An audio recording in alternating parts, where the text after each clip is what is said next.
like potato salad. I could eat cunt like potato salad.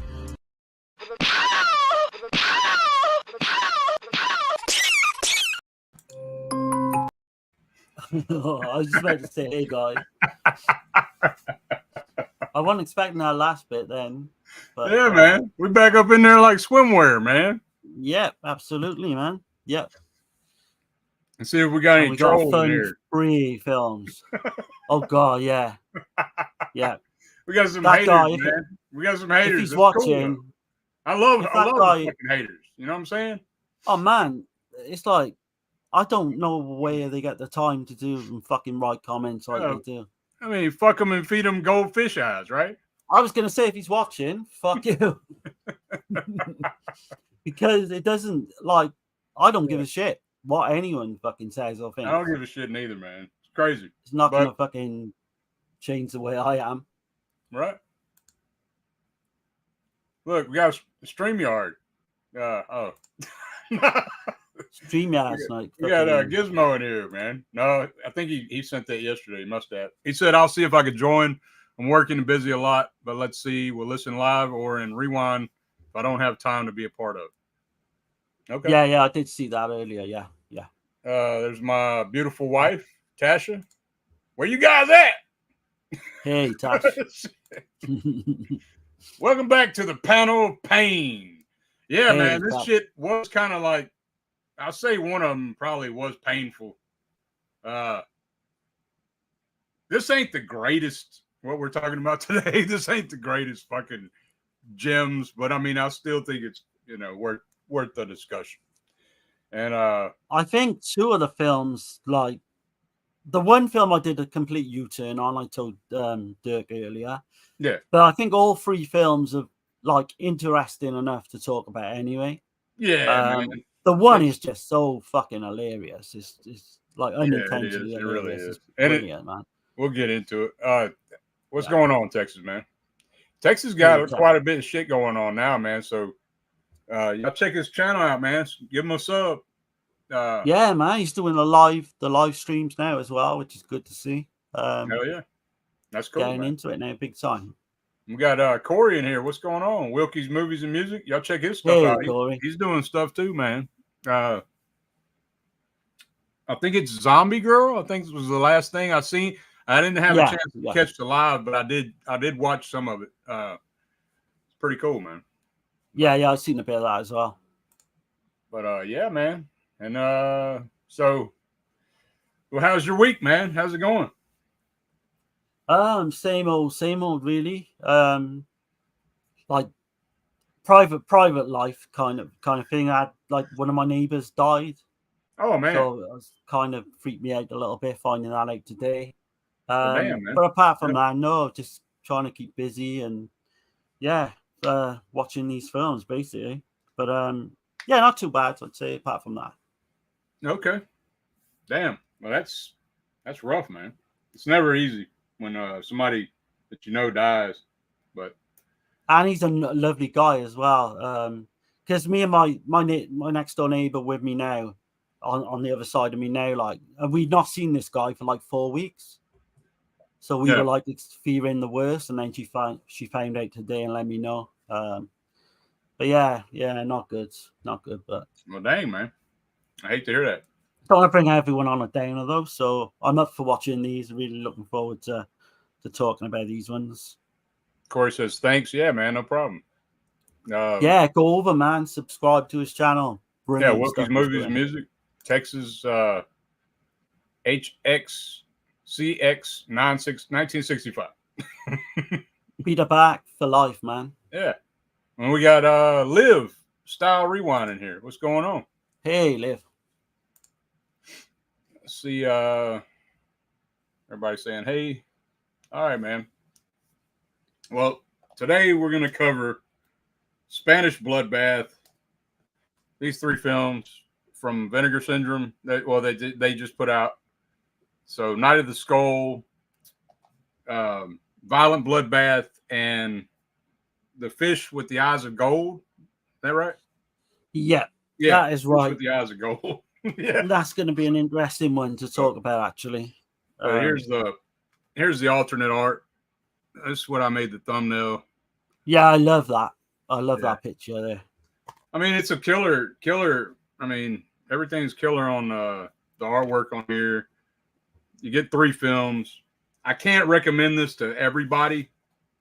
If you're like really, really into like Giallo, I would recommend it. But if I'm trying to like get somebody to like Giallo, I wouldn't recommend it. Like, No, not at all. I'd probably Yeah, recommend something like this, like opera or you know, the main hitters. You know, I mean, none of these films come close to anything Dario Argento's done, right? Right. Even some of his bad stuff. But they're all entertaining, and they're all kind of got something about them in a, like, you know, which we'll come on to, you know, in a way. I think they're definitely worth a watch, even the bad one. But yeah. But yeah, it's crazy. it kind of put me off at first. I guess we can get right into it, man. Night of the Skull, 1974. Yeah, The great, late great Jesus Franco, you know. And so this year that he made this film, he made 10 films. Same year. 10. Yeah, he made 10 movies this year. And so I was like, you know, checking out the special features. Antonian Mayans, the guy that plays who's he play? Alfred Marion. Yeah, he plays Alfred Marion in this film, Night of the Skull. He said that while they were filming, and he did this all the time, Franco did, that he would tell him to turn left or look left at something, and then he would get the shot that he wanted to get, and then he said, "Okay, let's do it again, but you're gonna look right." And he's like, okay, "What the?" Yeah. He's like, "What the hell?" So he was filming 2 films at once. Oh man, that don't surprise me at all. Yeah. Two exactly different stories. Yeah. That is fucking crazy, man. Yeah. I know he did that for like Oasis, like the fucking zombie film. Oasis? Is it like Oasis something? It's a zombie film he did. Oh, okay. I know There's he no was telling, filming man. 2 I haven't different seen. versions. I don't think I've seen that, but Oasis of the Zombies, I think it's called. Oh, Voices of the Zombies. Okay. No, Oasis.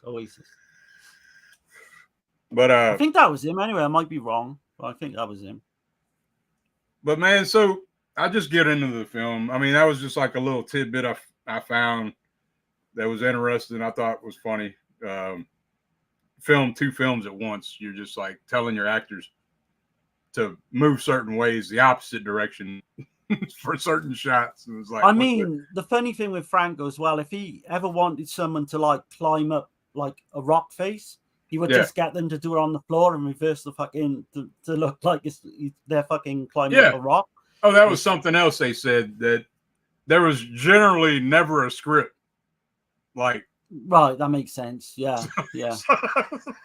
That completely makes sense with some of his stuff. But yeah. But and then, like, you know, he kind of gave them creative control, a lot of the actors and stuff. But yeah. So okay, Night of the Skull, 1974, set in the great state of Louisiana, in a castle. And, that looks nothing like Louisiana and looks exactly like Spain. It don't look like every single shot looks like Spain.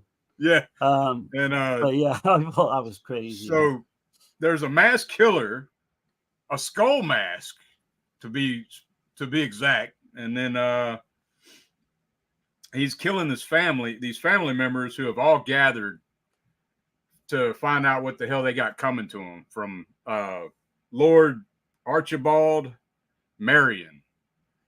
He's recently died, or was recently brutally murdered, and so they're it's an inheritance plot type film. Yeah. But he's brutally murdered, and they're kind of like at each other's throats, or at each other's asses with belts, in one scene. So, Oh god, yeah. It's but typical Franco as well, because it opens up with a quote, doesn't it? That the film is actually based on the works of Edgar Allan Poe's Cat and the Canary, which is completely fucking wrong. yeah. I don't know whether, because Fulci used to do that as well, didn't he? He put like a false quote to a False to a quotes, book, or yeah, but yeah, I thought that was interesting. But yeah, for some reason, there's a Scotland Yard detective. Do you understand that part of it? This is supposed to be in Louisiana. Yeah, Why the hell's a detective from Scotland Yard right. teaming up He's with in a it. local sheriff or whatever? That's because like this guy made his original will in London, so he flew over to to deal with that. That's the way I looked at it anyway. I just thought that was weird. Like, yeah, but the whole and I've film watched the movie weird. twice, so yeah, this one didn't have the English dub, right? Yeah, just all in subs. I mean, you say it's weird. It's a Franco film anyway, so you gotta expect it to be poorly written. Yeah, it's just This is one I've always wanted to watch, and it's been so hard to get hold of this one. How about that mean, mask? DVD you want that mask? I actually think it works for like the film. Yeah, it does look shitty, I admit. But I think it opens really cool. Like the way it opens, you see like this guy, he's reading out of the Bible, and he's got like this I don't know, like an Igor looking kind of character, and the wind's blowing, it's all gothic like, and then he's talking about the with the four elements, right? Right, yeah. And then he gets killed. He gets strangled, right? Yeah. He gets strangled and then kind of subdued, and then he gets thrown into a shallow grave and tied up and buried alive. With just his hand showing. Right. It was like, what the hell? So yeah, he's basically at the start of the film, he's reading the Book of the Apocalypse, which is got four elements. 1, earth is to bury us. 2, gale is to sweep us. 3, water is to drown us. And 4, fire is to incinerate us. So what you'll find as the film goes on, the killer's going to basically be working off that, and he's going to stick to that, in the poem. Right. But yeah, I love the opening. You got the whole, he's got black gloved. He looks like a killer, black glove killer. Like you say, the mask is a little bit hokey, but it does kind of work for me. It's kind of weird how it kind of like when the movie's starting and it's showing the credits, it shows like clips. Yeah. And spoils shit from the film. Like, so you're like, what the hell? Yeah, because they're showing clips of the kills that's to come, and yeah, you're like, oh, okay, well, that son of a bitch ain't gonna make it, like. Well, yeah, that don't make sense, but yeah, I mean that opening with the whole gothic, look, the storm and everything is done brilliantly, I think, but then the film just completely, it's a Franco film, so you can't really expect too much, but yeah, it turns into kind of a run-of-the-mill kind of slasher giallo. So you've got the very nervous servant as well called Rufus. Oh man, he's just like he's like, and the dude's telling him, go take shelter under your wife's skirt, and he's all scared of the storm and shit, and he's all like quivering like a little bitch every time. He's like got mental issues or something. Because like, isn't he married to like the female servant as well, Deborah? Who she seems to be quite calculated and she's very cold and brash. She's very like and she's into some other kind of shit, some other kind of religion. It's some kind of occult shit, because she's praying to gods and shit, got all these candles lit and shit, and you're like, what the hell? But you've got Lena Romay, who's actually Jess Franco's longtime girlfriend, I think, at the time. I'm not sure if they went on to marry. She plays Rita. kind of the dead man's daughter, and she kind of doesn't get on with her, like, is it her step aunt or step mum? I'm not sure. Lady Cecilia. But we find out then that, like, Rita was this was kind of the love child with a female servant years before. She wasn't allowed her father's name or anything. She wasn't allowed to call him father. And basically, she's just there for the two of them to just beat the shit out of her every opportunity they can. Right. Because they whip her with belts, with everything, you know. Yeah, I thought it was interesting to see her in this film and not get naked, because she's quite well known for doing Franco stuff that's really sleazy and getting her kid off. But this one is very reserved. There's no. It really is, yeah. I'm guessing that the Spanish. I don't know though, man. Like for Franco, it was weird because he's kind of like the one guy that broke the mold on bringing that type of cinema to Spain. You know. Yeah. The only thing I can think of is there's a print that's long gone that may have like extended footage with the nudity and blood, you know, maybe more blood than that. That's the only thing I can think of, because this is kind of really watered down for a Franco. But yeah, so early on, the female servant Deborah, then she's talking to this lady Cecilia, who's this real hard bitch, like, and they both look at each other and they say, you know, did you do the murder? Did you find that strange? Because they ask each other if they murdered, you know, the old guy. Yeah. And I'm thinking, shit, you know, where's this going to go? But Cecilia then tells her that the Book of Revelations was open on one of the pages and he had it underlined when he died, and they kind of can't work out why that is or anything. It's still kind of confusing though. Like that guy, that guy at the very beginning.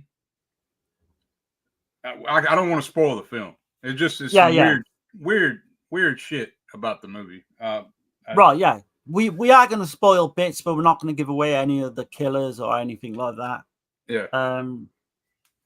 So basically then, like Dirk said, the police sort of get involved now.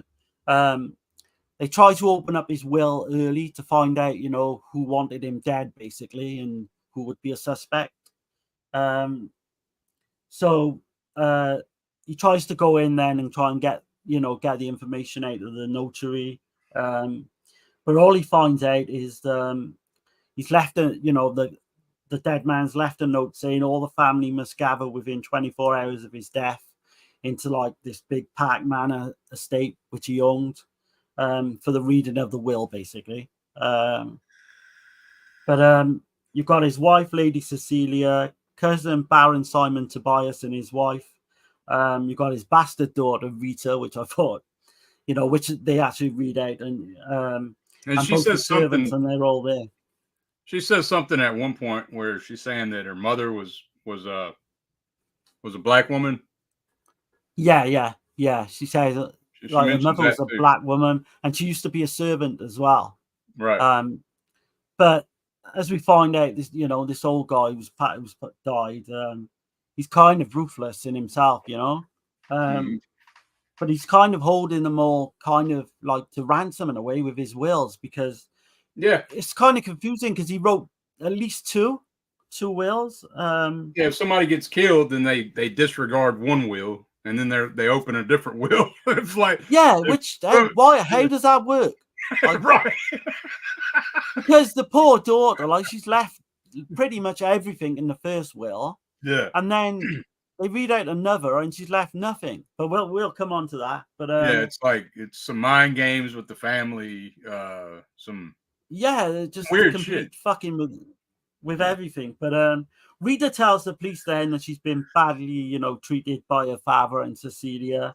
And he was beating her up when she was like 8 years old. But even now, like I should say, she shows the bruises and everything that they've done recently to her. And like you say, she does mention that her mother was black. But then you've got the Scotland Yard guy turns up, Major Olivia Brooks. He's kind of called in for help on the case, like Dirk said. I don't know why. Something to do with the will he's come over to do. From Scotland Yard. Like, yeah, that threw me off. Why is a Scotland Yard detective in Louisiana? If this is supposed to be the only reason I thought is because that will was written in London, and that's the only reason I can think of. Okay. But yeah, but there's one scene in this that I really enjoyed. The creepy scene with all those mechanical like toys going off at the same time. Yeah. And they weren't monkeys, but what were those two figures? I couldn't even make out what they were. They were I'm like, not sure. really weird. Yeah. I liked a lot of the Gothic scenes, like through the corridors in the castle, in the darkness and shit. Like there's one scene where somebody gets burned alive, kind of shit. That's pretty cool. I don't know how deep you want to go into that is great. Yeah. Yeah, I could just go into a few things, but let me catch the comments right quick. Gizmo says, so Gizmo's here. He said, I freaking hated that box set. One of them was okay, but 2 was brutally bad. Hope you enjoyed them. I'm working for one hour more. We'll be listening in the background when my musician has a break. Okay. Hey, Giz. Yeah. I actually went back and when I originally hated, I kind of liked. Right. But I understand. Yeah. So there's only one that I like more. Like this one here, I'm just gonna be honest. Like the Night of the Skull, for me, I thought I was gonna like it more on the second watch. Yeah. But I got to give it a 4 out of 10, man. It's I don't know. It's okay, but I've seen this same storyboard plot so many times, Yeah. And then you got to think, this is not the first film that did this, So it didn't break any kind of ground. It didn't do anything different, really, Right. Yeah. I mean, it kind of does in some aspects, but it's still that same 10 Little Indian plot from Agatha Christie, I would say, that type of style film. I was a little bit more generous because on first watch, I give it a 6 out of 10. Yeah.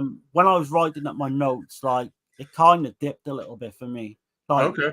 More like a 5, but I need to change that. So it dropped. It dropped for you. See, that's what I'm saying. Bit, yeah.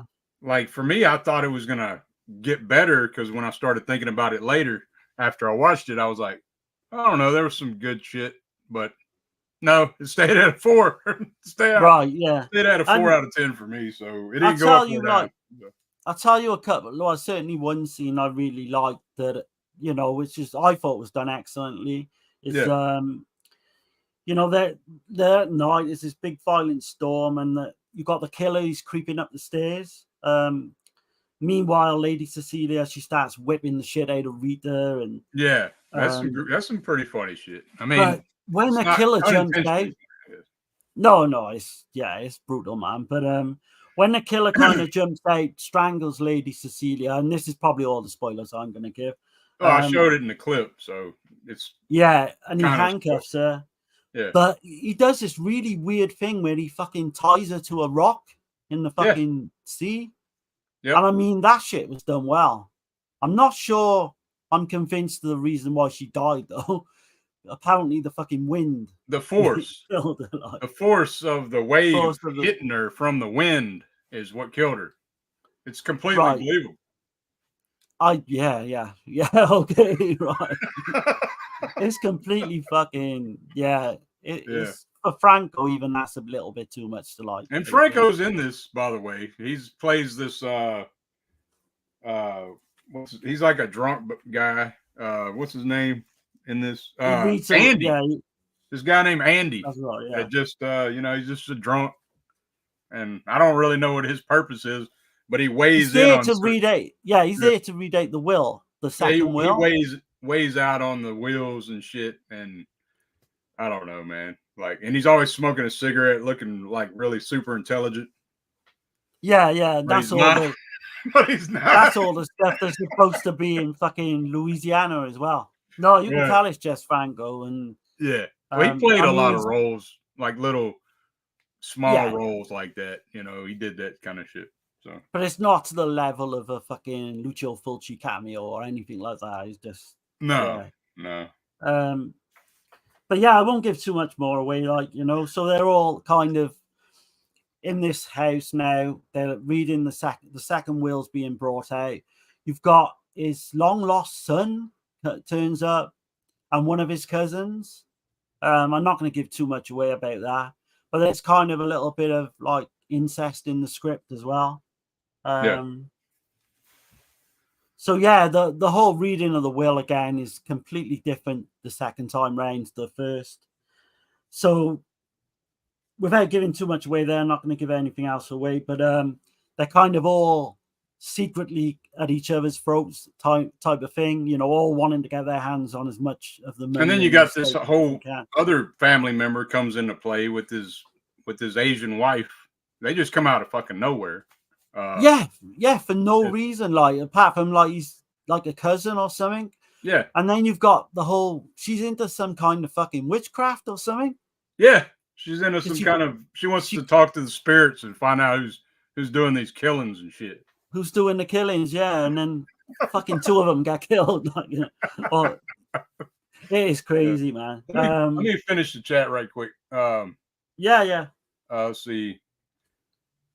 Gizmo and Corey talking. Let's see. Gizmo they say in an interview on one of the films that the producer from Spain explains the reason Spain started with Giallo and fully because of Argento. His films had great success outside Italy. Yeah, I watched those special features, and that's the director of what is that guy? So I got the is it Sitages Festival? Stitches. Huh? Stitches, I think they pronounce it. It's okay. But he's like the director. His name's Angel Sala. And he goes through a lot of that on each. There's not many special features on each three of these discs, and he's like on all three of them. He does on one of them. He does like 5 recommendations, 5 Spanish Giallo recommendations on the fish-eyed, on the fish with gold eyes. I did see that when it's like 2 minutes long. They're not very long either. They're 10 to 15 minutes, some of them. But yeah, he goes through that. He mentions the stuff with Argento, the animal, the bird with crystal plumage, and that's why they chose the fish-eyed. But we'll get to that one probably. That's gonna be fun. Yeah, we'll do that one last. But, let's see. And then Gizmo says, I think he mentioned the 4th victim in Murder Mansion was super inspired by the success of the bird with the crystal plumage. It was possible to get money for the films after Argento opened the door. Yeah, I mean, and Argento, when he did Bird, I mean, that just the floodgates came open everywhere. Let's see. I don't remember. And then Gizmo says, I don't remember exactly. I sold that fucking set right away after I saw everything on it. Yeah, I watched, believe it or not, I watched all 3 of these twice. And there's really only one that I like. We'll get into it.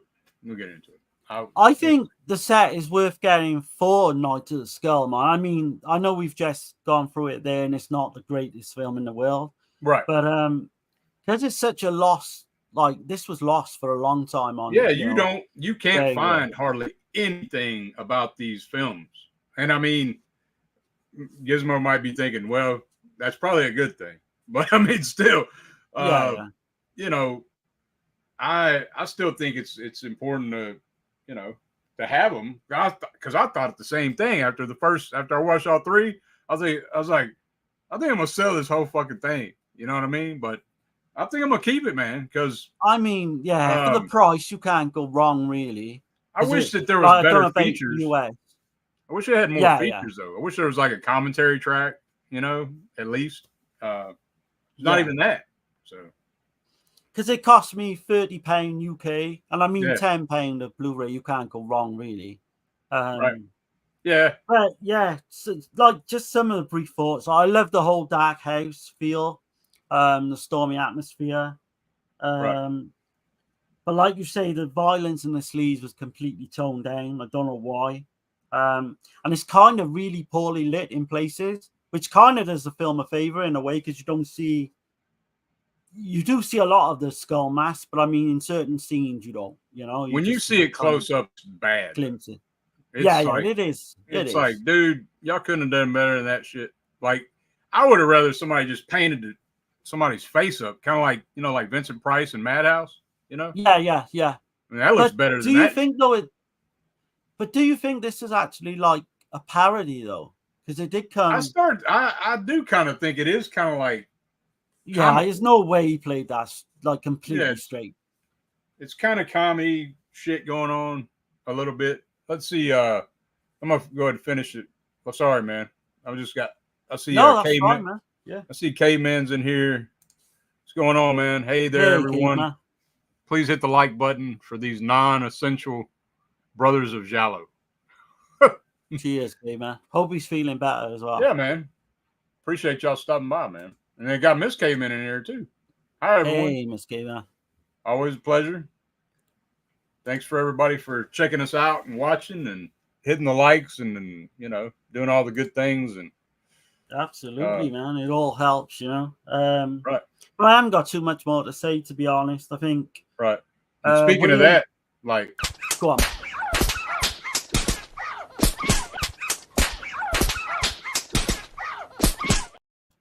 Yeah. Slap the shit out of that. Like, slap that like button.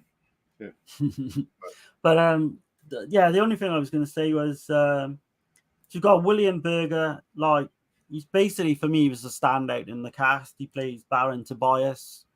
But the whole, I just got on my notes now. The whole thing with the set in Louisiana is like really funny, man. That put me off big time, man. Because that's, I mean, like, why couldn't they do it like Fulci, man? Fulci did the Beyond, and that's Louisiana. You know what I'm saying? Yeah. No but doubt. overall, yeah, kind of either like a 5 or a weak 6, I would say. Yeah, but it's not without merit. Go on, Dirk. Sorry, I give it a 4 out of 10, man. I said that earlier, but I can't give it no it's higher. Not without merit. I really look, man. Like, the way that shit looks, you're like, that's what made me want to buy the damn thing, So yeah. That's for the Night of the Skull. So are they trying to say at Vinegar Syndrome that Night of the Skull is the best film out of these 3? I think that's what most people thought going into this, that it was the best film. I know I did. I before I'd even seen them, I judged this is the best one. Yeah. But yeah, that's going to change on our next film, I think.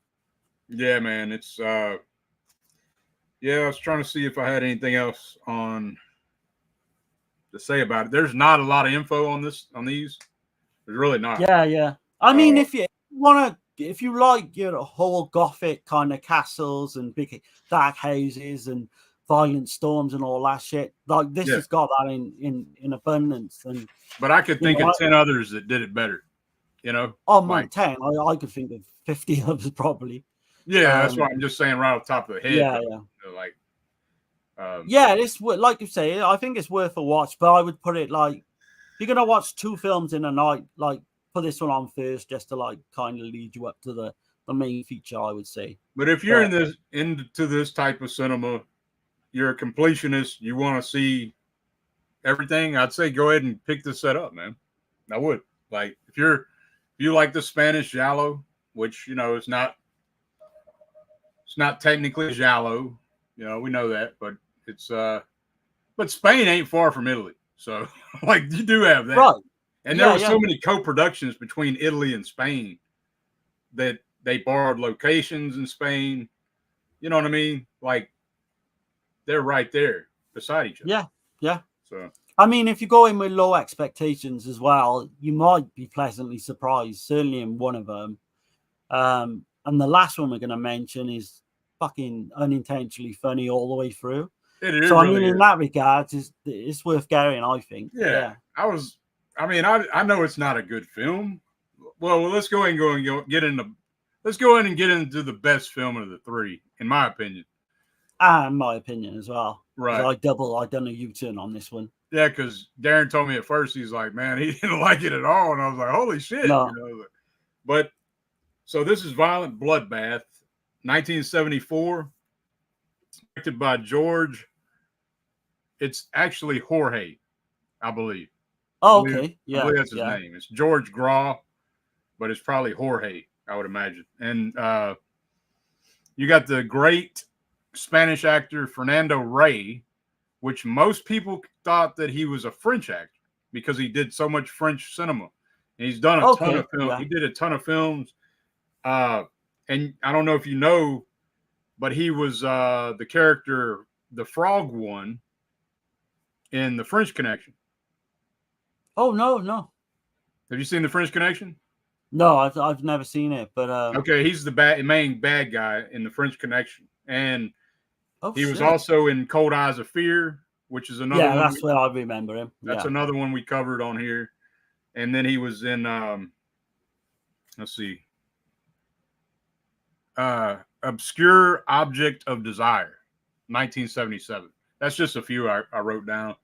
But he was like really well recognized in Spain. Great actor. Like, that's what I was telling Darren. Out of these three films, he's the best actor, like, in my opinion. Like, I think the two of them in this are close. So I think Marissa Mel does. Marissa Mel's in it too. Let me get on to her, I guess. So Marissa Mel, she died of cancer in 92. So she's playing Fernando Rey's wife in this, Patricia Battielli, and his name is Oscar Battielli. I know I'm probably screwing all this up.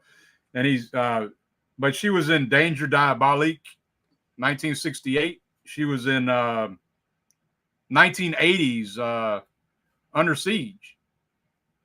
Oh, really? Yeah. Oh. And then she was on one on Top of the Other, 1969. Yeah, because that's where I know her from, and she puts in a good performance in that film. But for me, this is, I've seen her in a few others as well. This is her best film for me. Right. The two of them play off each other really well when we come into, like, you know, the plot and that. And but then we got the director do George what? Jose? Didn't he direct The Living Dead at Manchester Morgue? I didn't see that. No, I looked through. The one I'm thinking of. Yeah. But so this is the most interesting actor of everybody in the film, I think. Just from reading his background, like some of the shit. His name's I'm probably gonna butcher the name, man, but Espartaco. Sounds good to me. Santoni. And so he was in The Castilian in 1963. He was in The Feast of Satan in 1971. And then he was in another film, Death Will Have Your Eyes, 1974. And he's very recognizable. Right. If you've seen Giallos, you've definitely seen this guy. Yeah. But what I found interesting about him, he had like this, he wrote a autobiography, and it was called Memoirs of a Casanova. And it's about itself. And he was like with so many celebrity women. Edwidge Fenech, he was with her. He was with Marissa Mel too. And he was married 9 times. So when you say he was with them, did he have sex with them, or was he actually, you know? He had sex with them. Oh, right. Okay. Yeah. So, wow, man. But he was married 9 times. 9 times. Yeah. So they didn't have much money then, if that was the case. He was, he was just like just some kind of player or some shit, you know. So. Imagine having like Edwidge Finesse, Marissa Mel, like on your bank, on your belt, type And thing. some other Mad. actress I didn't know the name. She was a Spanish actress, but he had 2 kids with her. I'm sorry, I forgot to. I should have wrote that down, but anyway, I found like him the most interesting of everybody in the film. I didn't know any of that, but yeah. so look at him as well. He's no kind of Fabio Testi or anything, is he? He's nothing really, No, amazing to look at or anything. But I mean, it makes sense when you watch the film, like the character he's playing. So, and this film did have a really good plot compared to the others. This is the standout by a mile. Right. I'll go ahead and read it right quick. Yeah, go for it, man. The synopsis. So this judge Oscar and his beautiful whore wife are on vacation at a resort. He was told to take it easy from his doctor because he's been having a lot of stress, and but murders begin, and all the victims are murdered identically to previous cases where he helped to have the murderers put to death. Yeah. So, man, yeah, I really like. This is my favorite of the 3. I'm just gonna say it now. Like, I warmed to it as well. Yeah. It's my favorite of the 3, man. It's pretty predictable, but I was looking at like some of the old poster art, and it spoils the movie on the poster art. So I was like, well, fuck, like it shows you who the killer is on the poster, like, Yeah, they do that a lot. They've done that a lot. It's like, again, for like not jumping the gun, but for the next film as well. There's a scene in the next film that you just know that he's the fucking, or the person is the killer, which we'll come on to. But with this one, this has got more of a plot. So it starts off. You've got newspaper headlines read like mysterious twist. French killer Jack Morel, who killed a family during a robbery, receives a payment 3 years after his death by guillotine, and police are to investigate. So what's happened here is his mother, I think, is at home, and a postal worker tries to knock the door and to give her like some kind of payment. I don't know how that works for a man that's been dead 3 years, and that kind of where the whole thing opens. You've got the judge then, like you say, he's in the hotel. His wife, Patricia, played by Marissa Mel. You've got Wilson Vargas, who's kind of her ex-love interest. Did you work that out, Dirk? Because I read somewhere it says it's her ex-husband on a review, but I'm not sure. Yeah. I think yeah. Marissa Mel and the Patricia and the Wilson Vargas guy. Yeah. Yeah. So you've got kind of this judge, like, all these murders happening around, what this judge has been sentencing people in the past. You've got the love interest, like his wife, having an affair. You've got this kind of gigolo guy, Duran, and he's like, copping off with this young girl as well. A few from the hotel. He's an actor. Yeah. He's an actor, so he's just kind of like the guy that I was just talking about. Spartaco or whatever. Hold absolutely. on, let me briefly interrupt just a second, man. I didn't see this, man. Sorry. Texas says celebrated my birthday yesterday. Well, happy birthday, man. Yeah, man. I said on Facebook, I sent him a message. I'm skipping comments and shit, man. Sorry, y'all. He says, thanks, Dirk and Darren, the president of the Peter Bark fan club. Absolutely, man. Sorry, man. And then I see Liv said, love all things Giallo, good, bad, and ugly. Awesome. Yeah, same. Yeah. Cool. Hell yeah. Sorry, man. I just that's all right, man. No, I don't know how the hell I skipped all that. No, that's fine. Try not to do that shit. But so Oscar the judge picks up this woman called Laura, this like a very attractive younger woman. Yeah. But there's a thing with her is that she's moved into this place now. This like like I don't know if it's like a bed sit or hotel or whatever, but she's actually linked to the house where all these murders happen. And I think there's like 3 murders in there. Don't they find like a child as well dead? Yeah, man. It's got some, like, this one is probably the most bloody, and for the time, I would say the special effects are pretty decent, and it also has the most nudity. Yeah. So, They kind of have like a sex scene sort of, don't they, in there? But with that, it kind of give me a little bit of a vibe of like Don't Torture a Duckling as well in places. You know, with regards to the kill of the young girl. But yeah, we're not going to give like anything away from this now. no, I'm not going to spoil it. Now, if y'all want to spoil it yourself, you can just go look at the whole poster art. That No, exactly. But needless to say, you know, the murders happen more and more as we go through the film. Yeah. The whole love kind of triangle thing as well. You've got the 2 secondary characters, you know, with the gigolo guy and the would-be actress, so to speak. I would say though that you're going to figure it out pretty easily, but at the same time, I think the film gives you enough where you might figure it out or think you figure it out, but it still gives you that feeling like maybe I don't got it figured out all the way through to the end. There's kind of 1 or 2 things to I'm with you on that. Yeah, without giving anything. Not 100%. You know what I mean? Some films 100% sure, but it still gives you enough to make you keep watching. To make you keep watching the damn thing. So and I will say the flashbacks are like some of the best stuff in the film as well. You know, the judge has these flashbacks. Right. We see this one guy get guillotined. Right. And all that was brilliant. Like Dirk said, I think Dirk said earlier, I'm not sure if he said it before the stream started, but the lead actor in this is fantastic. Yeah, Fernando Rey, man. Absolutely brilliant. And I didn't see that first time round because I don't know if I was tired or what, because Dirk messaged me and I think we was talking about that, and I said, I didn't see that. But watching it second time round, he's outstanding, and Marissa Mel's not far behind.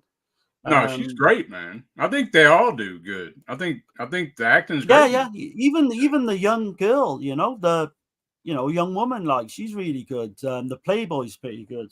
Yeah. Vargas is pretty good as well. Right. But yeah, like, don't know how much we can say now about going into it, but it does kind of play out as you would expect, like Dirk said. I just like the fact that the story is this is what I liked about this film. It's very original because you just imagine, like, so there's this judge. He has put all these different killers to death, and then he goes somewhere on vacation, and then all these killings start happening, and it's exactly like the killers that he put to death. You know, I just like that premise, that whole. I don't think there's another movie like that or another story like that. I got that in my notes. There's nothing I've seen like this, and it's really clever because he can even predict. The judge is even predicting, you know, the way people are going to die. Yeah. Because he goes back to the one house. He's telling them. Yeah. So he tells them the one body's there and the other body's there, and they're like, shit, you know, how do you know this type of thing? And then when he explains it's all to do with the past cases. Yeah. The police kind of, you know, don't suspect him then anymore. But yeah, it's like I didn't know what to expect with this second time round. Like I say, I just say I think it's a really good Giallo. Yeah. It's definitely worth getting for this set alone. I would say that this. I mean, I don't know if I could call it a Giallo though. Do you? Oh, I do. Yeah. I mean, it's definitely in the tone. It's in the same vein. Like, it's in that, you know what I mean? In that realm. You're definitely going to be, if you're a Giallo fan, I say that you actually at least kind of like it. I think you'd appreciate it, you know? I would class it as a Giallo, simple fact that, like, it's a murder mystery, I suppose. Right. But yeah, I got just few little bits about it. Like, the Italian title was The Private Eye of the Public Prosecutor. And it's from a short story by Guy de Manpazant, which I presume is French. Filming began the first week of July 73 in El Grove, Pontevedra, Galactia, and ended in 9 weeks in the Ballesteros studios near Madrid. I haven't got too much because it's quite hard to find out most of this. The crew, when they were doing the filming, they all kind of holed up in this deserted Grand Hotel on the holiday island of La Tonja. So they spent 9 weeks there. The film was shot in English because, for obvious reasons, they wanted to sell it internationally. And I think it did a lot better. And this film is the only film of the 3 that has an English track. So, right, yeah. So bear in mind that if you're going to buy the set. Yeah, the other 2 you got to read. So. Yeah. Last thing I got was the gross profit of this was 11 million Spanish pesetas, which would roughly be 66,000 euros today. So the film was not really a success at all. Right.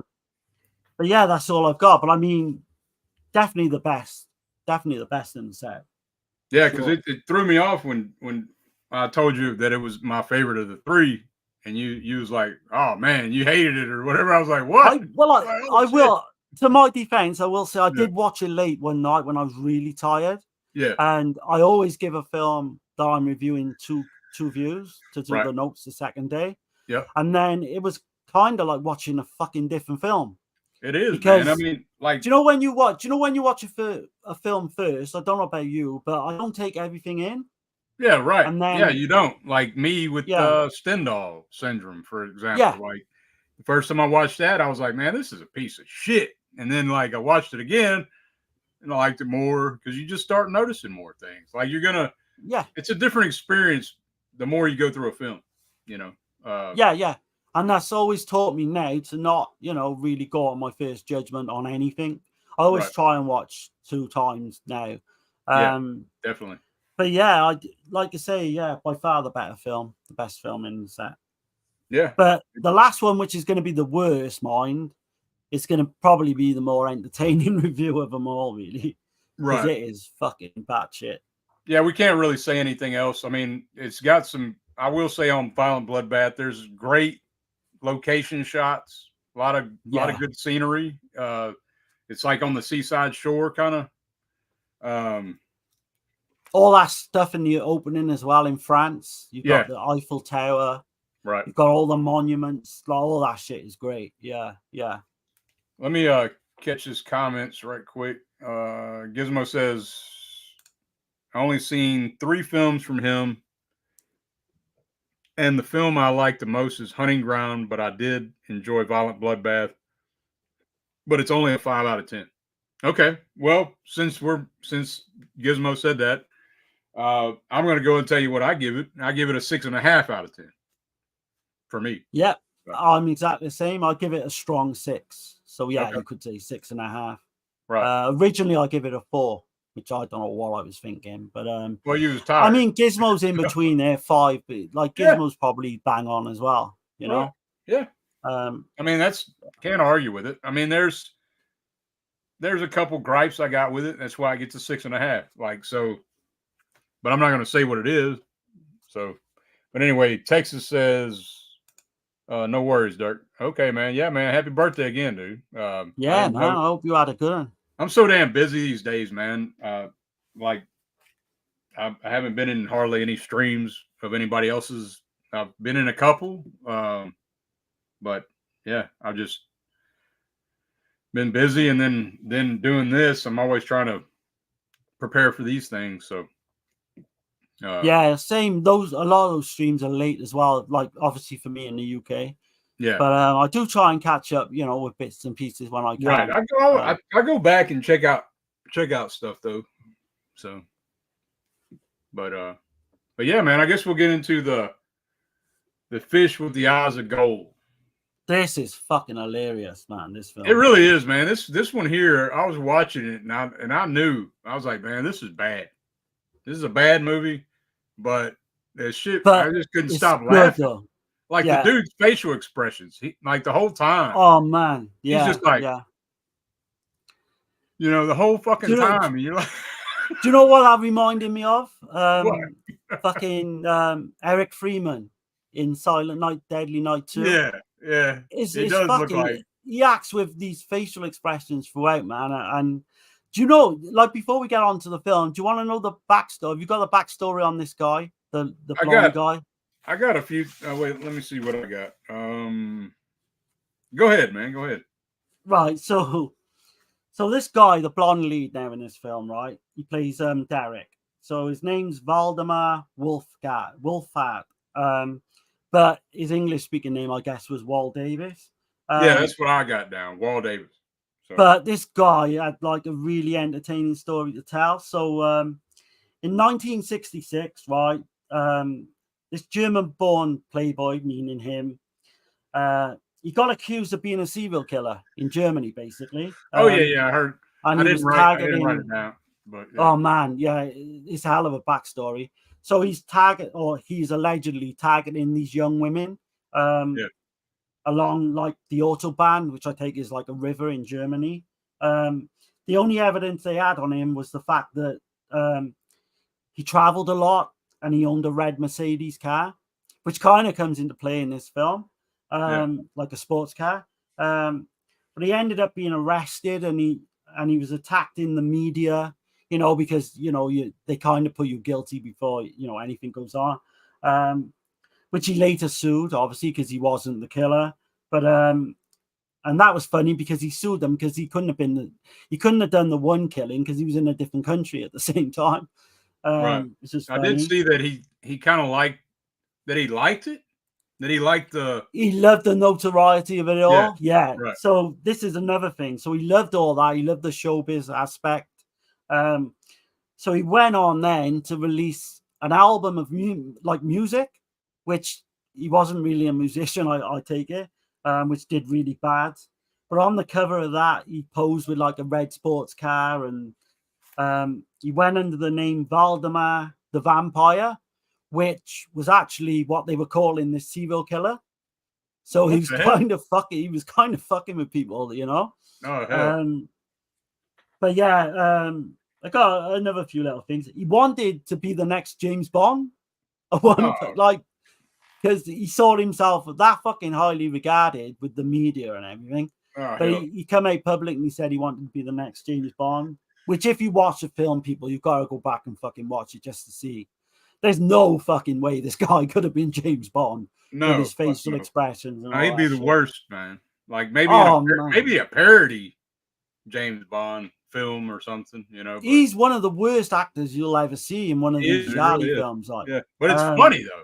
Like, it's weird. I know he's so bad, but it's funny. Like his acting, like it's horrendous. But he did go on. Funny enough, right? He did go on. He had he did get parts in The Lustful Amazons, Virgin Killer, and The Horrible Sexy Vampire. His first film was the 1969 horror El Vampiro dell'Asta Ortosista, which I'm taking is The Horrible Sexy Vampire.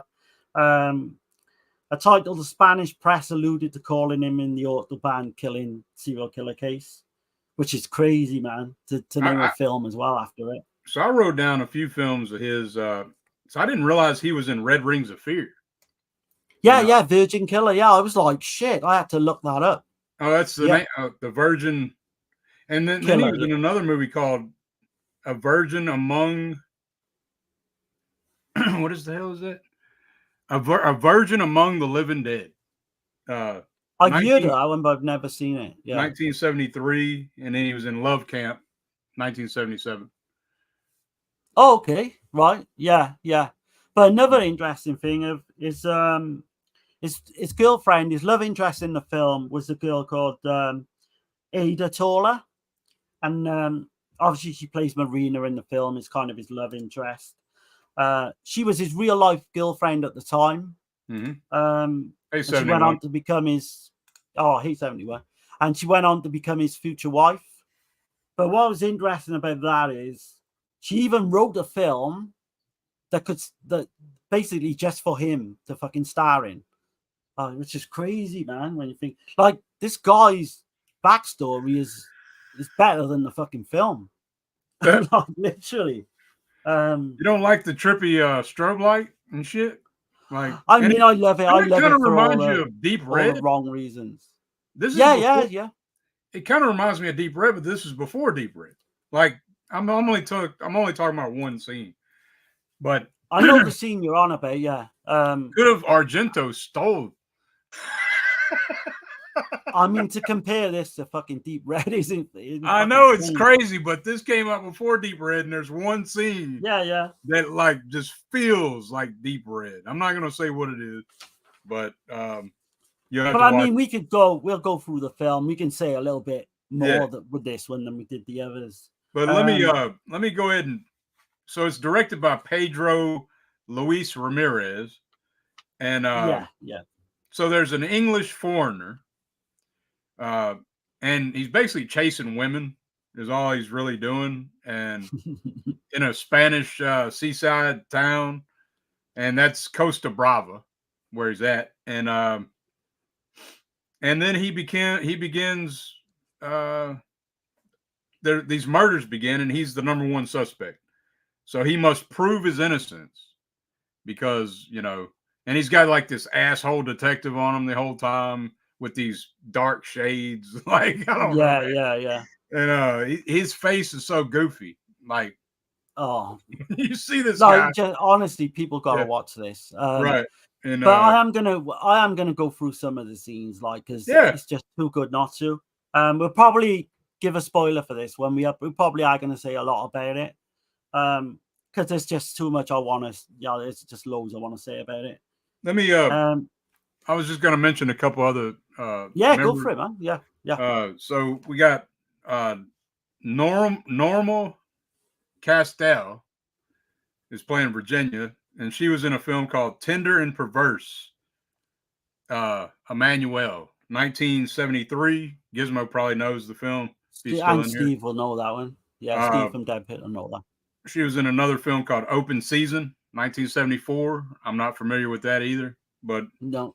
Then you got Ada Tyler playing Marina. She was in a movie called Voodoo Passion, 1977. Kiddosh, The Man Who Came from the North, 1967. And then she was in Horrible Sexy Vampire, 1971. Yeah. And she was also in Love Camp, 1977. And then I got to mention this guy, man, because I've seen him in several of these. We've watched so many of these Spanish Gialli. So I got to mention this guy, Victor Israel. He's right. Yeah. He's a great actor, but he's always like a character actor playing like a very small role. Well renowned. Didn't get the recognition he should have. He was great unknown and super underrated.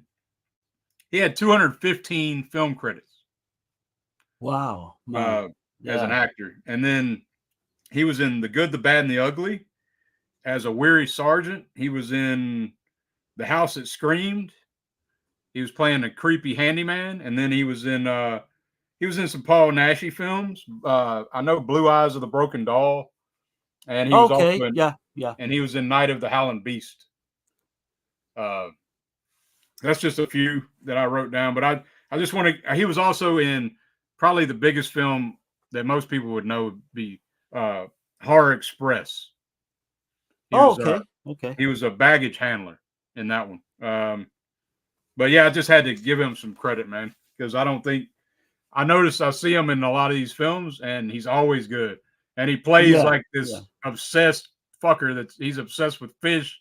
And this one, it's like, always bitching at his daughter, but we'll get into it, man. I just had to set it up a little bit. No, and he is recognizable. He does play like lots of bit parts in all these, style films.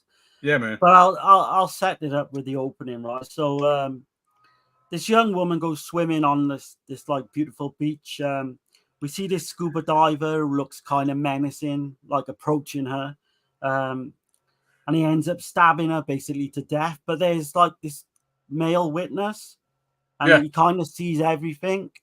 And like the importance of this scene as well is the fucking camera just kind of zooms in on this fish towel after the murder. And we're like, what the fuck's this on? You And know, it starts doing a where's strobe. this? Don't it do the strobe? Yeah. Yeah. So that's We're the first thinking, time you see where's it. this going? Yeah. We got these strobe fish shit throughout the film, by the way. So yeah, and so you pretty much know what you're getting into because fucking shitty music kicks in as well. but it does have a score that I recognize from another fucking Giallo. Did you?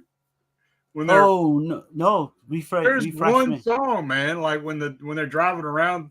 And by the way, there's a couple of scenes where they're actually driving around town. Like you're like, what the hell, man? Like, what the hell's going on here? What was it from? I don't know what it's from, man. I know I've heard it before though. It's got that chick singing in the background, and it's like she's like. It does sound very Giallo, yeah. It's a melody from another Giallo. I know it is. I've heard it, but I was like, oh, they totally ripped that shit off of something else. Which is not surprising, you know. This is super low budget too, by the way. Yeah. You can tell. This is great though, and it's fucking not meant to be, but yeah, this would be Derek now. I think this would be a good watch along, actually. You know? Yeah, to just take the piss at like a riff tracks or something. Yeah. You got Derek now. He's this blonde Englishman, and he's hitchhiking through Spain. You know, he's basically wants to go and see his friends. He sees this couple have an argument, Monica and Marco. Monica kind of storms off, gets in her red convertible, and offers him Derek a ride. So yeah, he's got he's just sticking his thumb out, like, you know, and she's like stops, and she's like, "Hey," yeah, like as you do, I guess, you know. He's got his bell bottoms on, and he's seen as this big blonde hunk of a man, like, you know, which I don't know. It's just so laughable. It's really but what I like about that scene as well is over the radio there, and you've got the fucking comes on, you know, this like the earlier murder of the girl. I think she was called Hildegard, and she was like a wealthy Belgian tourist. So they mention her murder over the radio, and they kind of think nothing of it. But Monica is also wearing this fish necklace type pendant thing, which plays a massive part. It's a big ass gaudy like fish with it's weird too because it's called the fish with the eyes of gold, right? But it's like a diamond. It looks like a diamond where the fish eye is. So I mean, it looks hideous, man. And fish play a huge part, obviously, with this. But what's really weird then, you know, within first meeting each other, then they decide to go off to this hotel to have sex. Right. She just starts like, you know, talking about she took care of the other guy, right? Yeah. And like, you know, I guess she wants to take care of him now. She's like done with the other dude, you know. Don't she say something along the lines of meet the first person you meet, go and get drunk and basically have your way with them? Yeah, just really be free. Weird, it's like the hippie shit, you know, like just be free, peace, love, and sex type shit, you know. I think that's how they tried to portray him as well, didn't they? With the bell bottoms, like this kind of blonde, fucking long haired kind of hippie. Yeah, and he's got some weird necklace on too. It's real big. I don't know what the hell it is, but when they go back to the hotel though, the scene I did like, you know, because someone in like dark glasses and black gloves is like watching them. And you see the black glove on the door handle. So, you know, that's always like, you know, hell yeah. I don't know why, but it always does. It always adds to it. So yeah, absolutely right. So we see that next thing we know is the next morning, he wakes up and Monica is next to him dead.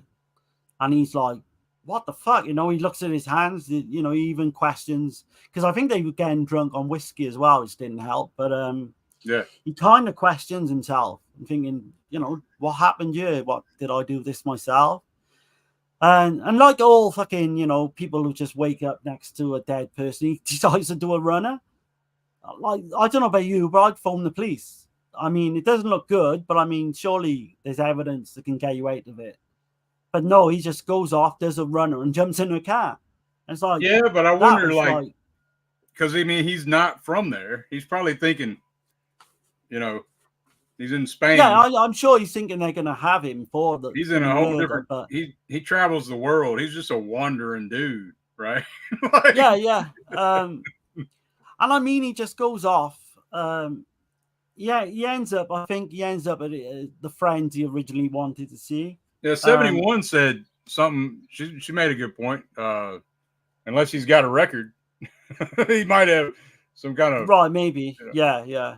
But it's ludicrous. Like the way it's done is ludicrous. Surely you would go for help with police or something, but maybe Right. not. But so he's panicking. He's in the like his facial expressions, like Dirk said, it's just he's just all fucking like comedy gold. Pardon the pun, but I can't even do it right, but he's all like it's brilliant. the And whole just time just basically looking crazy as he hell. does that the whole fucking film as well. Whatever scenarios he's in, and he's in all these different scenarios, he got the same fucking facial expressions all the way through. But we gotta like this guy's funny as well. So he meets up with his friends, right? So you've got his one friend Zachary and his wife, and he's like some kind of artist, and his wife's some kind of like sculptress And as that well. dude's got the weirdest eyes, don't he? Like they're green, like fucking. I mean, the guy they look like is marbles fucking, or some shit, man. yeah. The guy is weird, full stop. Like everyone in this film pretty much is weird looking. But yeah, without giving too much away, right? So I think we still got to say it because it's so funny. There's a scene where, let's just say, one of the characters are going through this dream sequence in their head, and it's to do with child trauma, and it's so fucking obvious It's who the just killer like is. Deep Red. It's just like Deep Red, man. It's really fucking is. nothing like it. But I know what you mean. I mean, it's the same I know thing it, that happened, except it's flipped a little without giving it away. It's, you know. And again, do you see anything done before this with that type of thing? You know, the childhood trauma. There probably was, thinking about it. Yeah, there had to have been something, but like it just makes me wonder. Like I'm sure Argento had access to see this film. Like he probably was yeah. Because it's the fish with the eyes of gold. They're playing off the bird with the animal stuff, like the bird with the crystal plumage.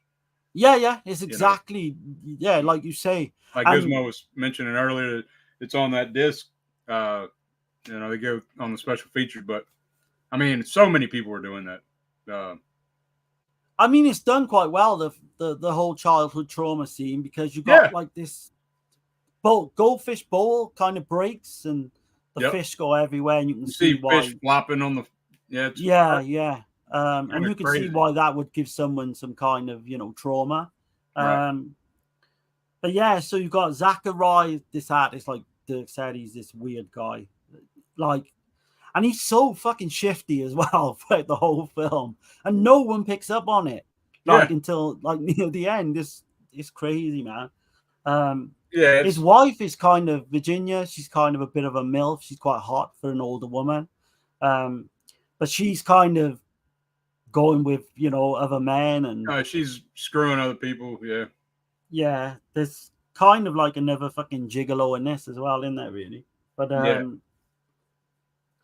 so Derek kind of tells them now, look, I'm in trouble. I woke up next to this woman who I've basically had sex with, and she's dead. And then they kind of try to be all like sympathetic with him. I mean, the first thing you would say in it, you would think it was him that did it. It's so weird too, though. I mean, he don't know them, does he? Right? Yeah. I think they're his friends. Yeah, they're the friends he originally wants to go and see. Okay. When he mentioned like earlier on. Yeah. Okay. I was wrong on that shit. So my bad. But someone then, because they're up in this Zachary's and his wife's house, and someone's watching them fucking with a gun outside, and they aim the fucking gun at the whole house, like, and it's fucking. I didn't get that. I don't know where that was. That didn't go nowhere. That went absolutely fucking nowhere for no fucking reason. Yeah, there's like an assassin outside with a gun, and he's like zooming in on dude's head, and then some chick. Is that their daughter? No, that ain't their daughter. Some woman walks in. Yeah. She walks in and gets in the way, and then he puts the gun down. But you never Never see Yeah, that assassin because dude again. without giving anything away, it can't be the killer. So, Right.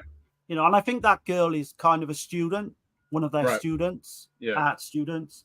But yeah, it just goes nowhere. And like, It I was was scratching weird. my head I for a mean, it little looked bit. cool. It did look cool. Yeah, yeah, Like, it looked Giallo-esque and all right. that. Yeah, for sure. But yeah, it so went like absolutely nowhere though. So it like, went nowhere. Yeah, yeah. So you got Marina, the student, and she's got like this really fucking weird father called Pedro, and he owns this aquarium, that's and the he's on guy the that was, fucking I was yeah, just the guy going on Dirk was on about, yeah, the and he's fucking like always fucking yelling at her to go and feed the fish, and Victor Israel.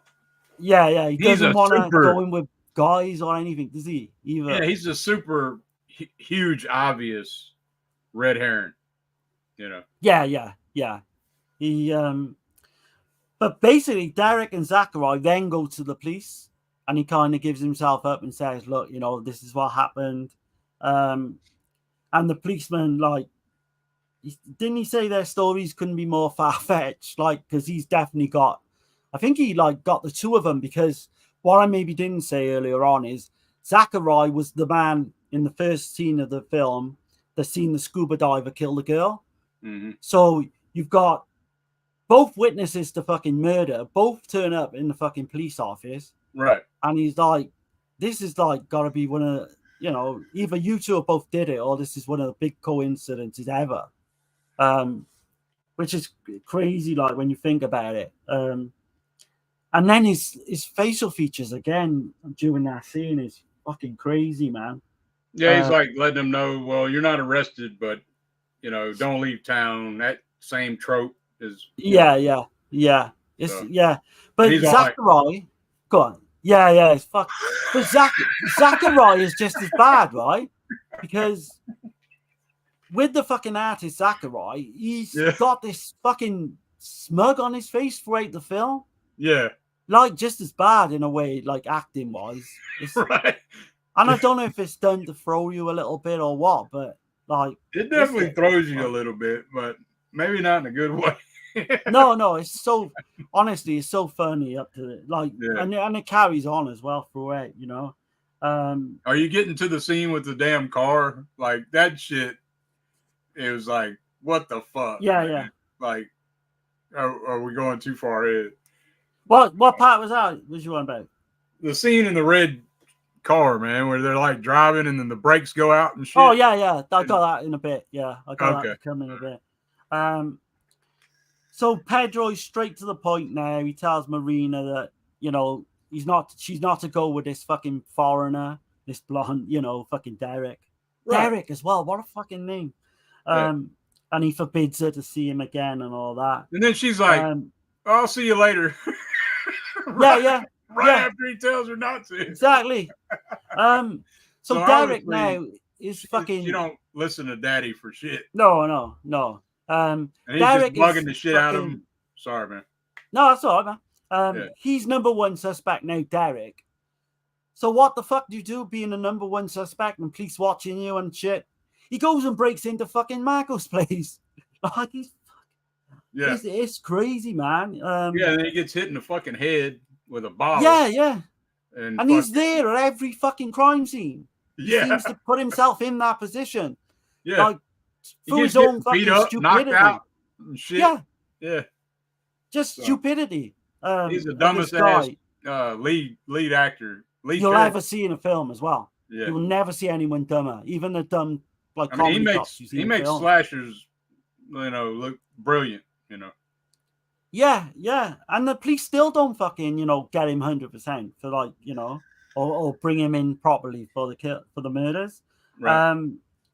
But yeah, like, him and Marco have this fucking pussy fight, don't they, kind of thing. Oh yeah. Marco though is another red herring because he's got fucking scuba diving gear in his fucking place, which may be a red herring, maybe not. We'll see how that goes. But he finds out that Marco and Virginia are having an affair, the wife, because he sees a photo or something, doesn't he? Like, and then he puts two and two together. The Marco's this kind of gigolo. Yeah. Yeah, he's got like the hairy chest type dude that with the jewelry and shit. Yeah.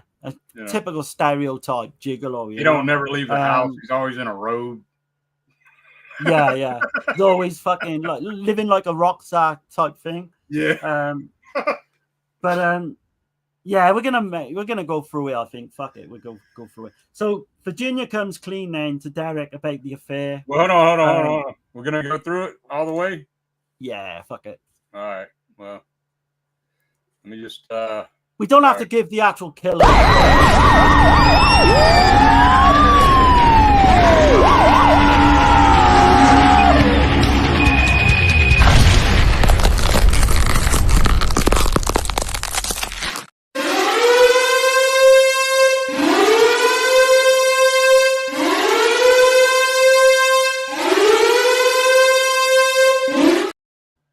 All right.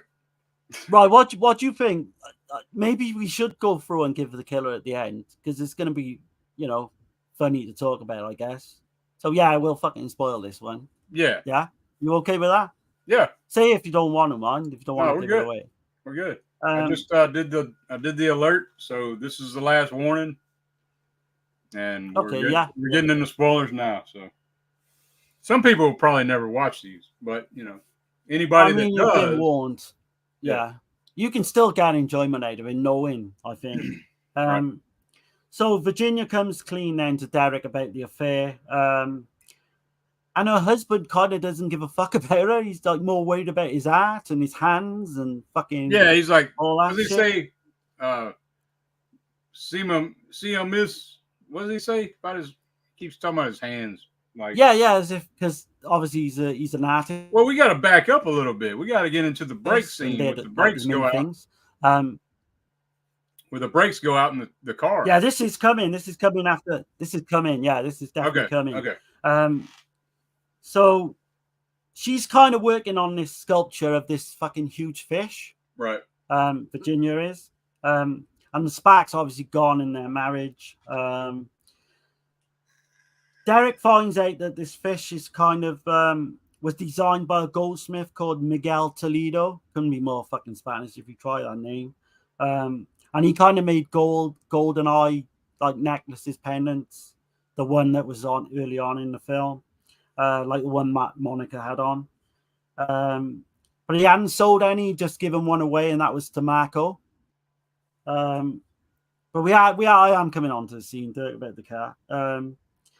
Derek arranges to meet Zachary and tells him what he knows. The Black Glove Killer has messed up the brakes on his car because we see a brief scene, don't we, of this Black Glove Killer tampering with the brakes. Yeah. But it's so fucking weird, right? Because when he's driving up to see Derek, he kind of knows the brake. It shows that the brakes are not working right, but he fucking still carries on as if nothing's fucking wrong. Yeah, the brakes aren't working now, is what he says. Yeah.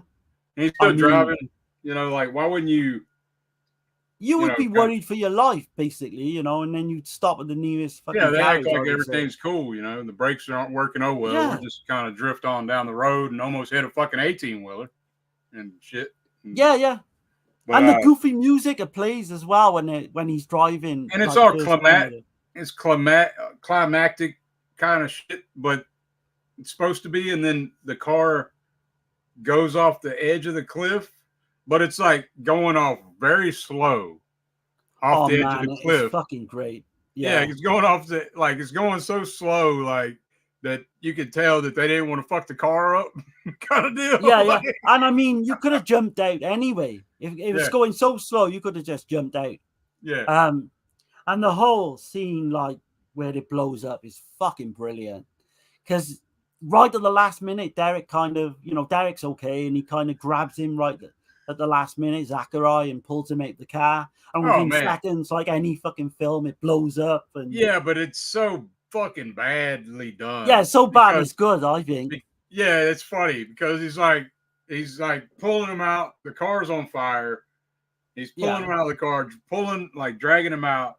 And then you can see the cut, Like, yeah. it don't flow together like it's supposed to. Like in a film, you see No. the cut and it's like this boof. Like it looks so shitty, but it's funny as hell. I mean, the explosion actually looked like it was quite near them as well. Like, really fucking dangerous, I thought. Yeah. But it don't make sense when you watch that shit. Like, I don't know. No, it don't know. But what's so funny about the scene, I shouldn't laugh, but Zacharias, basically all his fucking hands are burnt up and he keeps talking about his hands. My hands. Yeah. Fucking hands. Like you say, it's probably one of the shittiest blow-ups you've ever seen. It's the worst damn, like, get out of the nick of time to save your life. It's yeah. It might be the worst trope, man. I've ever seen. yeah. There's no kind of suspense like in the you know they're gonna make it. You know they're gonna get out. You know, like yeah. So he goes to hospital now, Zachariah, and there's this weird fucking thing with the nurse as well. So he's got this private nurse called Tessie, and she cares for him with his hands. But how does this work? Do they actually give you a fucking nurse 24 hours a day if you got bad hands? Because she seems to go home with him. I know they're kind of hinted that they're having an affair. But he's got money screwing too. Her, basically. Yeah, he's got money too, though. So. But I just thought it's really weird that she would just stay there and because he's fucking married as well. Well, the whole fact that he's banging her. Yeah, because it is implied that they're having an affair. So that actually does make sense. So Virginia's not happy with this. Like, she jumps straight into bed with Marco. Like, the police then put Marco as the number one fucking suspect. It's crazy, man. This film is so many fucking roller coaster kind of plot twists and shit. So Derek and Marina then kind of officially get it on together. They kind of do the romantic thing, and her dad Pedro is still frigging mad with her and all that shit. But yeah, this was a strange scene then. So completely fucking randomly, right, we see this woman who's got nothing to do with the film whatsoever get stabbed in the shower. Yeah. And that's it. It's never fucking mentioned. I don't think it's mentioned again. No, I don't think so either. Yeah. It's weird, man. It's like she's in the intro that I made, and you see that. Yeah. Did they do that for padding, maybe, to make the film longer? Or I guess, man, it's weird. It's no one knows who this girl is. It's just completely fucking random. It's crazy. She's the no-name girl in the shower. Yeah. And there's no nudity either, but she's in the shower. So. Yeah. That's another thing which is strange. No nudity at all in this film. Maybe a little bit at one point, but that's it. So you've got Zachariah now. He's having an affair with a nurse. It's just crazy, man, because Virginia then phones Marco to arrange to meet him that night, but Marco gets strangled to death before. And there's a great shot, like, through the killer's reflection in his glasses. They do that a couple of times to really good effect in this film. Yeah. So there is some stuff in here that's really. There's some good things that are done well, but like you say, man, this shit, you're not watching this, like, you're not putting this on the level of like any of the great top tier Giallo, No, exactly. Derek again, he turns up at fucking Marco's. He's hit over the head by the killer, and finds himself at another fucking scene of the crime. So is that like 4? And it's crazy, man. You're like, he's just constantly getting his ass knocked out. Like, he should have like some kind of blood clot in the brain from all the concussions. Yeah. Wouldn't he have like police surveillance as well? Would be like they'd be right on him, man. They'd be checking out what the hell's going on. But there's the plot in this is just as if it's been put together in like fucking 10 minutes. It's written down. Like a school kid could do better, probably, like an essay or something. Right. But how stupid can you get? Because Derek's now covered in blood, and what does he decide to do? Fucking carjack a car. Fucking crazy. And then go speeding down the fucking like motorway. It's like, this guy is just unbelievable. some of the decisions he makes. No one is that unlucky, surely, in life, you know. Or that stupid. Or stupid, yeah. Yeah. He couldn't be more stupid if he tried, like. Right. So, but yeah, so the detective then speaks with a psychiatrist who basically says that, and this is weird as well, says that the sketch of the fish is the work of like a lunatic. I mean, how did you come to that conclusion? Like, you know? Right. It's like, he basically says the sketch is evil. And I'm like, what the fuck? You know, yeah. Just by looking at this sketch, like. Yeah, I don't know where you're getting that vibe, but. I mean, can you tell that, like, fucking, if Ted Bundy wrote the fucking, or drew a picture, whether he'd be a psychotic killer just in that picture alone? Right. No. It's fucking weird, man. So, yeah. But basically, they come to the conclusion, rightly so, which is baffling as well, that whoever drew this original sketch of the fish is the killer. And I mean, how it gets to that point that they get to that conclusion is crazy, man. Lazy as hell writing. But brilliant all in the same time. Like, and then they're like, you know, to say that that's how they figured it out. That's just whatever, man. Get the hell out of here with that shit. I mean, maybe I'm giving it too much credit to say it took 10 minutes to write that part. You know, it's just pretty crazy. Bad, but it's funny though. It is funny. Oh, it's really funny. I seriously thought about selling this set. Oh, man, you can. I don't think you can. Nah, I'm not gonna sell it now. I mean, I you know, just for we've got to. We will do this at some point. Like Dirk said, we'll do a fucking commentary maybe on this at one point. Yeah. I think we can do a watch along on this one. I think pretty easy, but yeah. Yeah. So yeah, going deep now. You know, not too long to go now. So you got Marco conned Hilda, the original Belgian tourist, out of money. It's like, yeah, Marina tells Derek she's basically going to look the fish up, you know, to see, you know, what the origins of this fish are, and because her dad obviously works in the aquarium, and see what she can find out. But then you got the scene with the fucking nurse as well, Nurse Tessie. So she finds the original sketch now, and I think it's in Virginia's folder. And again, she kind of just decides to leg it to go. She kind of gets the suitcase and gets this picture and goes to like leave. But obviously, like with this sketch as well, the actual signing on it's been erased, so we don't know who the killer is at this point. But she's chased along the beach is fucking brilliant as well, the way it's done. And it's even like stopped in slow motion at one point. Right. Oh man, it's great.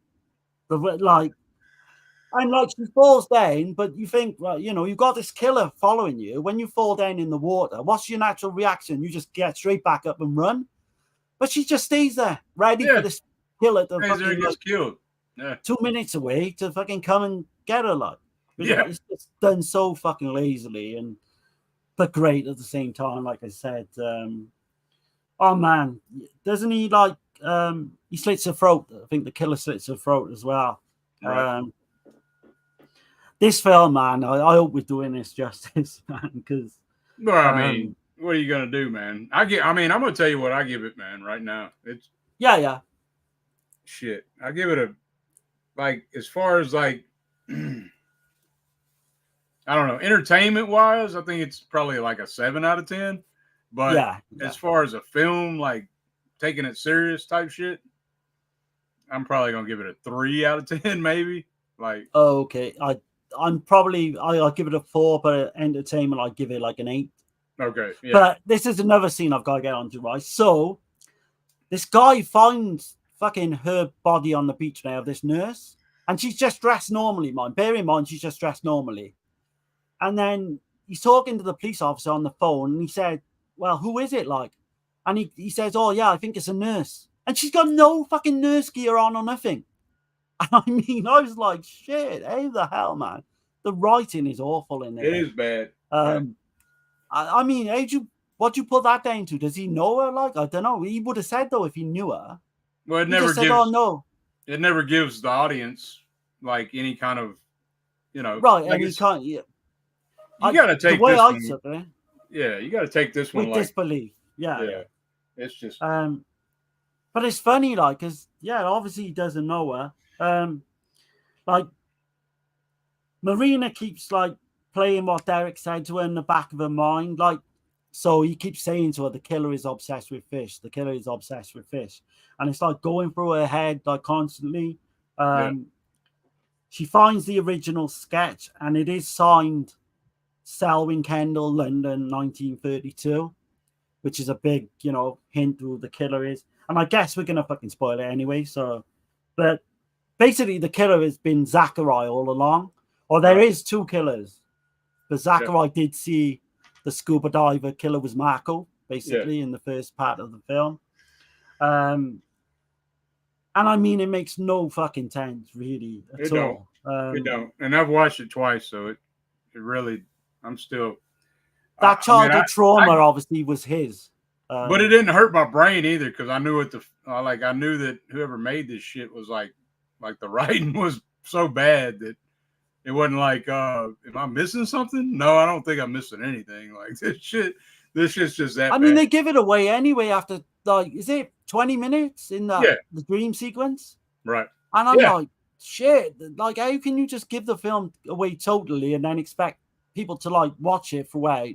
Right. And then still have the same conclusion, which is crazy. So, yeah, don't forget to...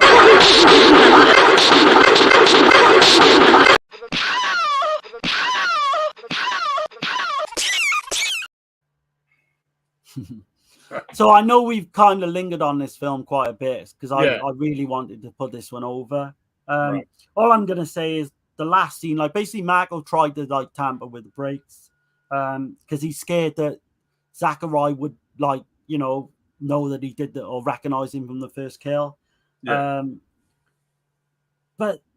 Derek, when he shoots Zachary at the end, is fucking crazy, man. It's like something out of fucking Halloween 4 or something. Oh man, it's like, so bad. That shootout scene is the way he dies, like kills over, like. Well, it's not just that; it's the fucking shootout scene part. Yeah, where they're fucking like. Yeah. And like so Zachary fucking goes to shoot him and obviously misses, and then he's fucking, and then he keels over in the worst. The way he dies is one of the worst I've ever seen acted in the film. And then it takes forever to keel over, and then he falls into like the fucking aquarium with the fish. Yeah, right. Oh man, yeah, it's brilliant. And then the only ending you can say it like Derek and Marina, then they just kind of walk away to the sea and it ends, and you're left scratching your fucking head and you're thinking, "What did I fucking watch, man?" I was confused because it's bad and it's a bad film, but it's so gloriously fucking bad. I'm glad we put it across here, like, I'm gonna take us out right quick. I just want people to see that this image on the far right at the top. I swear, like we was talking about this, like they must have took that from a Carol Baker. Actually, I did a bit of research on that. Yeah, and it is right. So basically, the image was the cover of a Spanish VHS release of Knife of Ice. Right, so Knife of Ice, man. I thought so. Yeah. I'm gonna take us out so people can see it right quick. Yeah.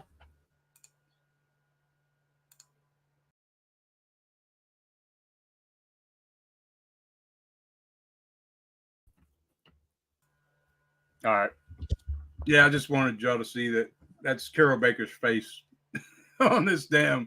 Oh, it's clearly Carol Baker because like going into this film, I've known about it for a long time, and I always thought Carol Baker was in it. But then, like when Dirk, it's cool cover art. You can tell. You can tell it's Knife of Ice. Let me see. I think I got. Let me see. I got a couple comments here. This is way back there. 71 says like aliens. She was talking about him not calling the police or whatever, Oh right, okay, yeah. And maybe he didn't have his proper papers or whatever. Yeah. Passport or whatever. And then Texas says, I need one of those dolls from Deep Red. Yeah. One of those creepy dolls, yeah. Which that, if you think about it, like that don't make no damn sense either. The mad puppet death? No, it Yeah. doesn't. But At all. yeah, with an Argento, I can fucking overlook. Yeah. You like things like that. We got the weekend murders in here, man. Yep, the death Hey, scene man. was suited the film. Yeah, man. Oh, he's on about the end, is he? The end. Yeah. Thanks for checking us Weekend out, Murders. man. Yeah, thanks, man. Yeah. I hope we put it across like in a way where people can have like a lot of fun with our last one. Yeah, you can have fun with it. It's not a great film, not at all. It's the weakest of the three, but I probably will watch it more than I would watch Night of the Skull, if I'm honest. And ooh, I don't know. Yeah, maybe. yeah, I would. Yeah. For me, I would, and definitely I'll watch Violent Bloodbath. I'll watch it. Yeah, throughout the years, I'll watch it some more. But yeah, man, I think this is pretty cool that because these, man, nobody's talking about these movies. And Vinegar Syndrome, like they did a good job on this. It's just, like I said, love that. I love that scissors artwork. I fucking love that. Yeah. The alternate artwork. Yeah. Yeah, I've not seen anybody review these yet, either on YouTube or anything. Right. So I'm glad we got to cover these, man. And it's I say it's not, like I said, it's not for everybody, but it's for somebody. So like, yeah, I fully understand like Gizmo as well, not like, I can see that totally. Yeah.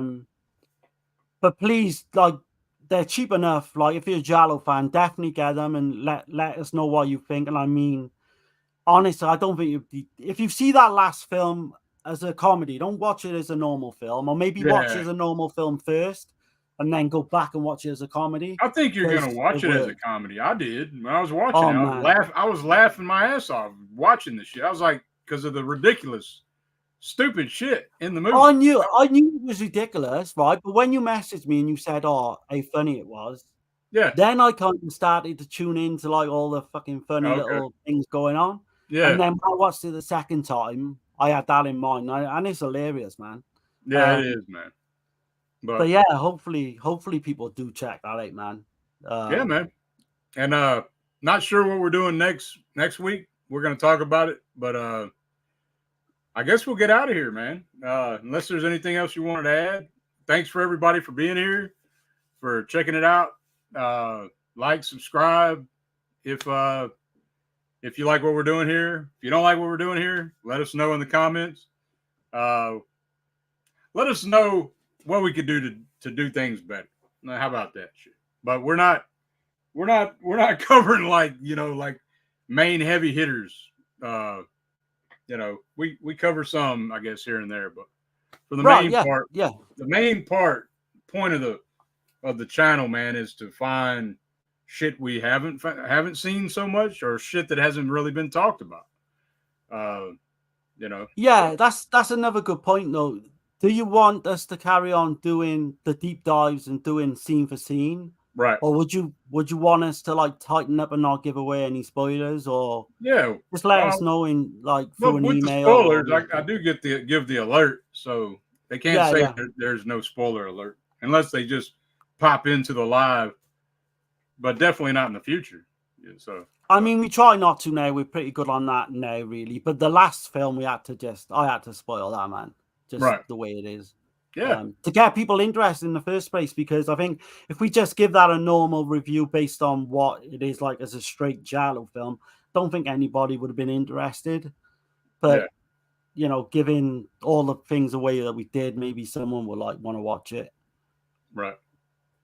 Well, man. But yeah, anything else? Criticism. Anything else you want to bring up? We do have the Dead End Drive-In. We're doing Tuesday, or actually we're recording, so it's coming soon. Yeah, it come later on in the week probably, and then maybe the following week. Yeah, we're gonna be. Do you remember the films? Go on.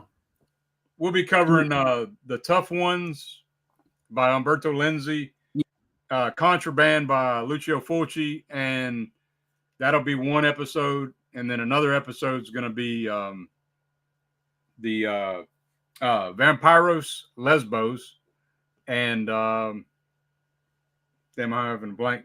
And Grapes of Death. Grapes of Death by Gene Roland.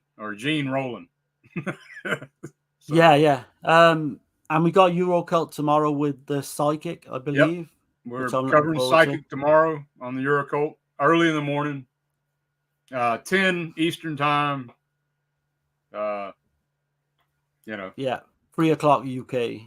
Right. Okay. But yeah. So busy time to come. Let's see.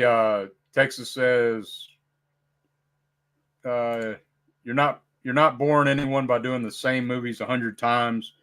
If you know what I mean, cough, cough. These shows rule." Oh yeah, I know exactly what you mean. Yeah, yeah. That's funny. Let's see. The Weekend Murder says, "The Tough Ones is a classic." Yeah, man. I dig it, man. It's got Thomas Milan, right? Yeah. I've only seen it once, and I really fucking like this. Yeah, I like a lot of the Umberto Lenzi's strong suit is the Poliziotteschi. Before we go, I was going to say to you, I watched 2 more films in that Years of Lead set. Okay. And they are fucking brilliant, man. So I've seen 3 8 to 5 now. 2 of them are an 8, and 1 of them is a 7 out of 10. Okay. I will bring up a little bit more on that tomorrow on Eurocult. I'll mention them, for our recently watches. But I don't know if Dirk wants to cover that at some point. We'll do that, Yeah, I got an idea that I want to talk to you about before we set anything in stone for next week. But yeah. But we'll definitely do that down the line. Yeah. Right. So yeah, man, I guess we'll get out of here. And thanks everybody for checking us out. Past, present, and future. I'm a weirdo. Whatever. Yeah. Thanks for the support, guys. It means a lot. The views we're having are really good, and most people have been positive. So yeah, that's a great thing. We appreciate every single one of you. Yeah, man. And we even love the haters. So keep them coming, man. Exactly. So yeah, it's cool. But yeah, man, y'all take care. And I'm just gonna let y'all know a little something before we get out of here. Go to sleep, boy. Go to sleep. Come on. That's it. Dream. Come on, go.